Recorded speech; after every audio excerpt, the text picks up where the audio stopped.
साष्टांग कहा जाता है। इस आसन में आप अपने शरीर के 8 बिंदुओं से जमीन को छूते हैं और वहीं रुकते हैं। इस आसन में विशेष रूप से फेफड़े एक खास तरीके से काम करते हैं। इसके कई पहलू हैं, पर हम सिस्टम में ऑक्सीजन का स्तर बढ़ाने की बात कर रहे हैं। इस आसन में पूरा पल्मोनरी सिस्टम अनोखे तरीके से काम करता है। ये उन आम आसनों में से एक है जिसे करते हुए आमतौर पर कई गलतियां होने लगी हैं। हर भक्त को इस मुद्रा में जाना चाहिए, पर निर्देश और समझ की कमी के कारण वो बस जमीन पर लेट जाते हैं।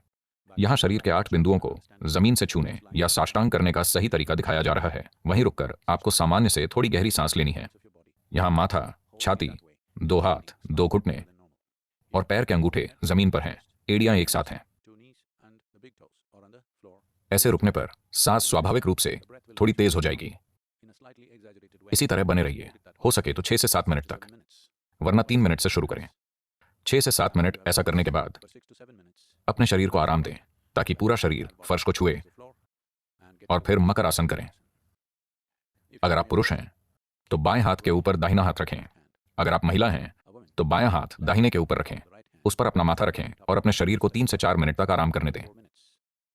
और फिर अपने दाहिने पैर को ऐसे घुमाएं कि जांघ शरीर के साथ 90 डिग्री का कोण बनाए और घुटने से नीचे का हिस्सा भी आपके पैर के जांघ वाले हिस्से के साथ 90 डिग्री का कोण बनाए और अपना सिर दाईं ओर मोड़ें।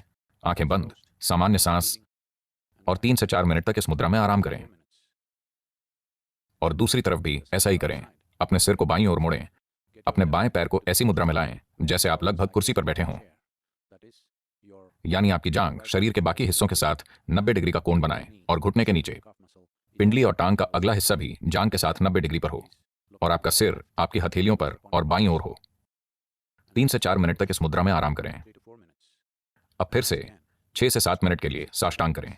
आप एक बार में ऐसे 3 चक्र कर सकते हैं और आप इसे दिन में 4 से 5 बार कर सकते हैं, खासकर क्योंकि आप में से अधिकांश लोग अभी मास्क पहने हुए हैं तो इन्फेक्शन के बिना भी ऑक्सीजन की कमी का खतरा है। इसीलिए अगर आप दिन में 4 से 5 बार ऐसा करते हैं तो आपकी ऑक्सीजन का स्तर जरूर बढ़ जाएगा। और इसके बाद सिम्हा क्रिया करें ताकि आप रोगों से बेहतर लड़ पाएं। आज काफी चिकित्सा सबूत हैं जिनसे पता चलता है कि यह वाकई कारगर है। कई विश्वविद्यालयों ने इस पर शोध किए हैं, तो इस पर बहस मत कीजिए, बस ये आसन और क्रिया कीजिए। ये एक पूरा इलाज या बचाव नहीं है, पर हमें समझना होगा कि सेहत भी एक साथ पूरी तरह प्रकट नहीं होती। हमारी सेहत कई कदम जो हम उठाते हैं उसका नतीजा होती है। इस महामारी के समय कृपया ये कदम उठाएं और जितना हो सके ये पक्का करें कि आप उसका शिकार न बने और न ही इसे फैलाएं। नमस्कारम और धन्यवाद। साष्टांग और मकर आसन को खाली पेट की स्थिति में करना चाहिए, यानी नीचे दिए निर्देशों के अनुसार कुछ समय रुककर यह दोनों अभ्यास करें। भरपेट भोजन करने के बाद 4 घंटे रुकें। फल या कुछ बिस्किट जैसा नाश्ता करने के बाद 2.5 घंटे रुकें। चाय या कॉफी जैसा कुछ पीने के बाद 1.5 घंटे रुकें। पानी पिया जा सकता है। गर्भवती महिलाओं को साष्टांग या मकर आसन नहीं करना चाहिए, हालांकि वे सिंह क्रिया कर सकती हैं। सिंह क्रिया। सद्गुरु भेंट कर रहे हैं सिंह क्रिया, एक सरल लेकिन शक्तिशाली योगाभ्यास जो हमारी इम्यूनिटी और हमारे फेफड़ों की क्षमता को बढ़ाता है। सद्गुरु सिंह क्रिया के निर्देश देंगे। यह महत्वपूर्ण है कि आप इन निर्देशों को ठीक से ग्रहण करें। कृपया अगले 10 मिनट विशेष तौर पर बस इसी प्रक्रिया के लिए समर्पित करें। कृपया वीडियो देखते समय अभ्यास को करने की कोशिश न करें। पहले पूरे निर्देशों को सुनें और उसके बाद खुद से इस अभ्यास को करें। तो ये एक सरल सा अभ्यास है।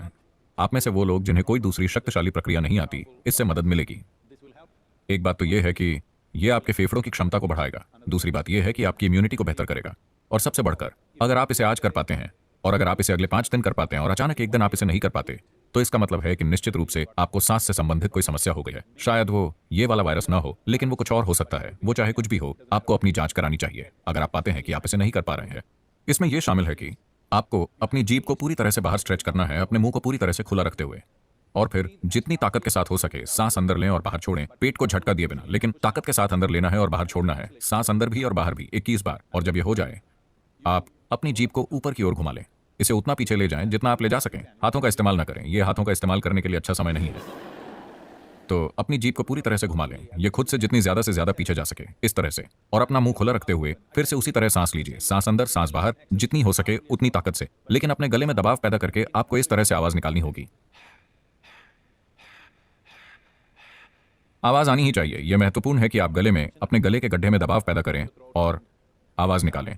और सांस अंदर सांस बाहर, पूरी तरह से सांस बाहर, पूरी तरह से सांस अंदर, जितना हो सके उतनी ताकत के साथ, लेकिन पेट को झटका दिए बिना 21 बार और जीभ को ऊपर घुमाकर। पूरी प्रक्रिया के दौरान आपने अपनी आंखें बंद रखी हैं।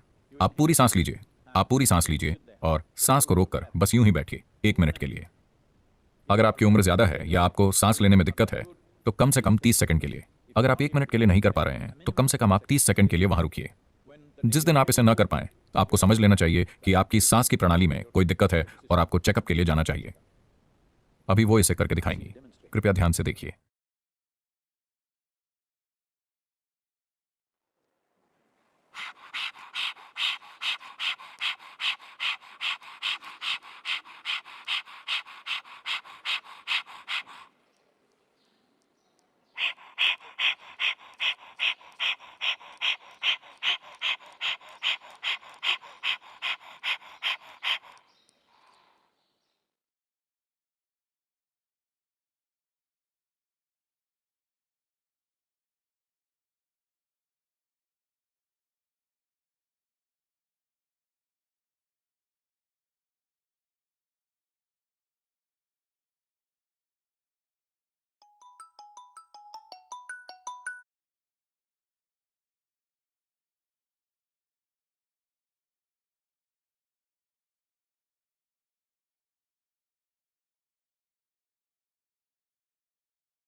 तो किया यह जा रहा है कि आपको पालथी लगाकर बैठना होगा। आप जिस भी तरह से बैठ सकें, आपका शरीर जिसकी भी अनुमति दे, और फिर दोनों बाहों का उपयोग करके इसे इस तरह से ऊपर उठाइए कि आपका पंजर डायफ्राम के हिस्से से ऊपर उठ जाता है।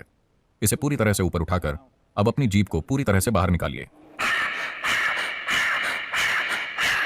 इस तरह से 21 बार। जब यह हो जाए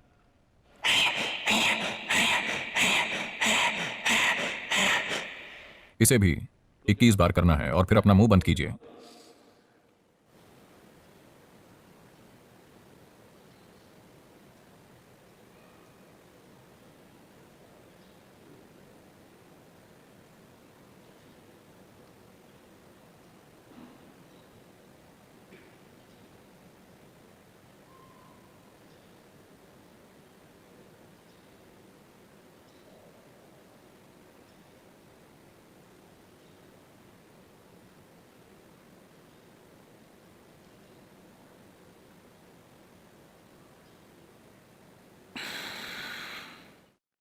अपना मुंह बंद रखकर सांस छोड़िए, गले के गड्ढे में दबाव पैदा करके वहां से आवाज निकालते हुए।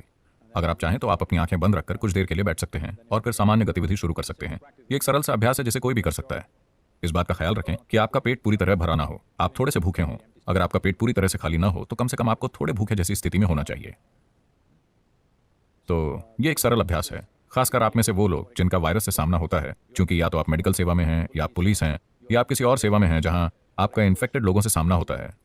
कृपया इसे जरूर करें, यह आपके लिए बहुत फायदेमंद होगा।